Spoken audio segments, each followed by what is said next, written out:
तो आपने जनता की आवाज सुनी, लेकिन जनता की आवाज पर आकर हुक्मरान क्या कहते हैं ये भी समझना बहुत जरूरी है। इसीलिए आज इंडिया न्यूज ने बिहार के नगर विकास मंत्री सुरेश शर्मा से खास बातचीत की। क्या कहा सुरेश शर्मा ने, सुनिए इस बातचीत में। न्यूज की टीम इस वक्त पहुंची हुई है बिहार के मुजफ्फरपुर और हमारे साथ बातचीत करने के लिए मौजूद हैं बिहार सरकार में नगर विकास मंत्री सुरेश शर्मा जी। आइए हम सीधे उनसे बातचीत करते हैं। सुरेश शर्मा जी, पहला सवाल मेरा यही है कि न सिर्फ मुजफ्फरपुर की बल्कि पूरे बिहार में विकास की जिम्मेदारी आपके ऊपर है। आप मंत्री हैं, नगर विकास मंत्री, लेकिन आप जब लोगों से मुखातिब होते हैं आप कहते हैं एक मौका और मिल जाए तो कायाकल्प हम कर देंगे मुजफ्फरपुर का। सुशील कुमार मोदी भी ये कह रहे हैं कि एक मौका और मिल जाए तो हम तस्वीर बदल देंगे, रोजगार दे देंगे।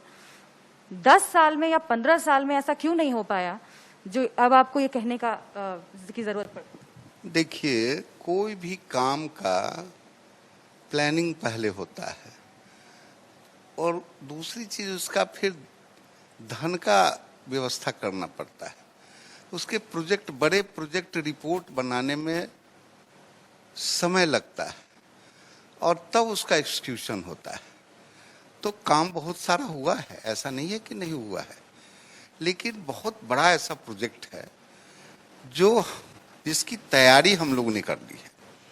मुजफ्फरपुर की बात कीजिए तो मुजफ्फरपुर एक ऐसा शहर था जो अच्छा नहीं था, अच्छा नहीं लोग कहते थे, गंदा भी था, परेशानी भी थी, सड़कें नहीं थी। ये सब हमारे पहले का ये सब। जब मैं विधायक बना पहली बार तो यहाँ सड़कों पर धान रोप करके लोगों ने प्रदर्शन किया और जब हम हुए तो आज वो सड़क लोग कह रहा है कितना सुंदर सड़क बना। सड़क की आप बात कर रहे हैं, लेकिन स्मार्ट सिटी के तौर पर विकसित करने का मुजफ्फरपुर को सरकार ने भी सपना देखा, यहाँ के लोगों का भी सपना है। अब धन के इंतजाम की बात कर रहे हैं तो एक आरोप ये भी लगता है स्मार्ट सिटी में करोड़ों रुपए खर्च हुए लेकिन मुजफ्फरपुर की तस्वीर नहीं बदली, और इसी मसले पर विपक्ष आपका इस्तीफा भी मांग चुका है, कार्रवाई की मांग कर चुका है। आपको लगता है कि इस चुनाव में उसका असर पड़ेगा?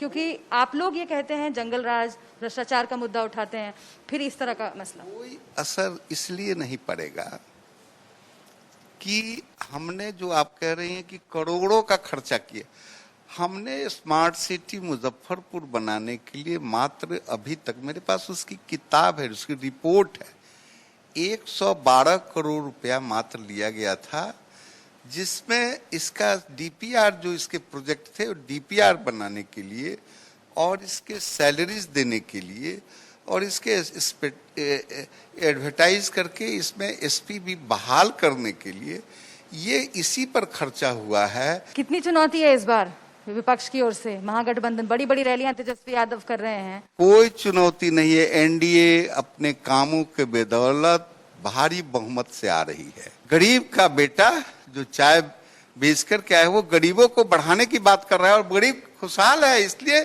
बिहार के अंदर हवा चल रही है कि एनडीए की सरकार बनाएंगे। तो ये थे शर्मा जी जो कह रहे हैं कि बिहार के अंदर हवा चल रही है, एनडीए की सरकार बनाने के लिए लोग वोट करेंगे।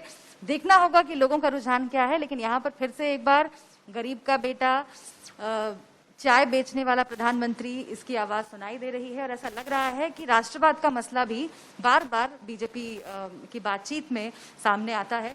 जनता क्या फैसला करती है देखना होगा, लेकिन फिलहाल कांटे